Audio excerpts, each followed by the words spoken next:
السلام علیکم ناظرین، پوڈ کاسٹ ود اسرار وڑیچ میں آج ہمارے ساتھ پاکستان ہے، وطن عزیز پاکستان۔ آج ہم پاکستان سے ملاقات کریں۔ ناظرین، عرض یہ ہے کہ پاکستان وہ بدقسمت خطہ ہے کہ جو وسائل سے مالا مال ہونے کے باوجود انتہائی کرائسس میں ہے اس وقت، اور پہلے دن سے وسائل موجود، سارا کچھ موجود، مگر یہ ہے کہ مشکلات، بحران اس کی جان ہی نہیں چھوڑ رہے۔ اور یہ سلسلہ صرف یہ اس وقت جو حالات چل رہے ہیں، یہ صرف انہی حالات، یہ اسی وقت نہیں ہوا،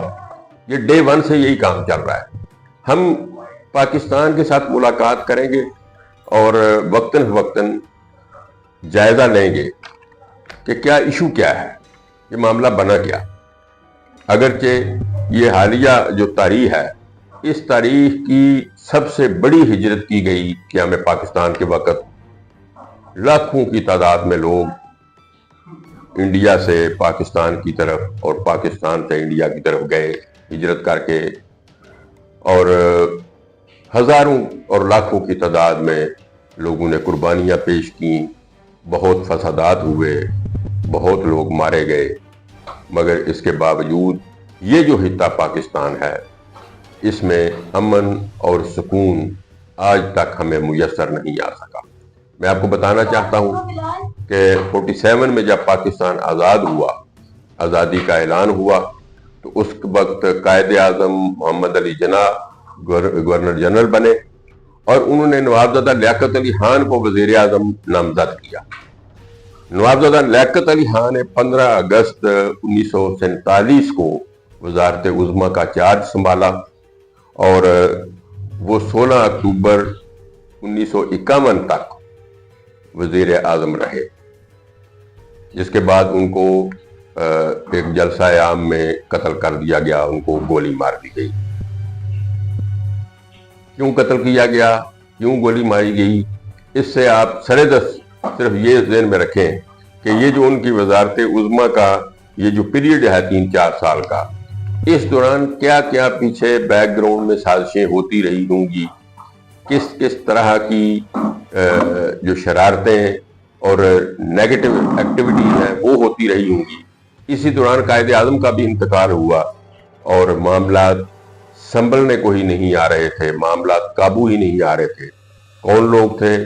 جو اس کے پس پردہ شرارتیں اور سازشیں کر رہے تھے، اس کا بھی ہم جائزہ لیں گے آنے والے دنوں میں انشاءاللہ تعالی۔ اب 16 اکتوبر 1951 کو نوابزادہ لیاقت علی خان کا مرڈر ہوا، جس کے بعد خواجہ ناظم الدین وہ وزیر اعظم بنے۔ 17 اکتوبر 1951 کو خواجہ ناظم الدین وزیر اعظم بنے،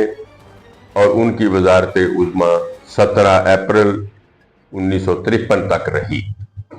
جس کے بعد اس وقت جو گورنر جنرل تھے ملک غلام محمد، انہوں نے خواجہ ناظم الدین کی حکومت کو تحلیل کر دیا۔ ملک غلام محمد نے خواجہ ناظم الدین کی حکومت کو تحلیل کر دیا۔ اس میں ضمناً میں آپ کو یہ بات بتاتا چلوں کہ 53 کی جو تحریک ختم نبوت ہے، یہ ریلیٹڈ ہے اس ایشو کے ساتھ۔ اس کی وجہ یہ ہے کہ پنجاب میں اس وقت گورنمنٹ تھی ممتاز دولتانہ کی، اور ممتاز دولتانہ کی خواہش تھی، اور وہ یہ چاہتے تھے کہ وزیر اعظم کا عہدہ ان کے پاس ہو،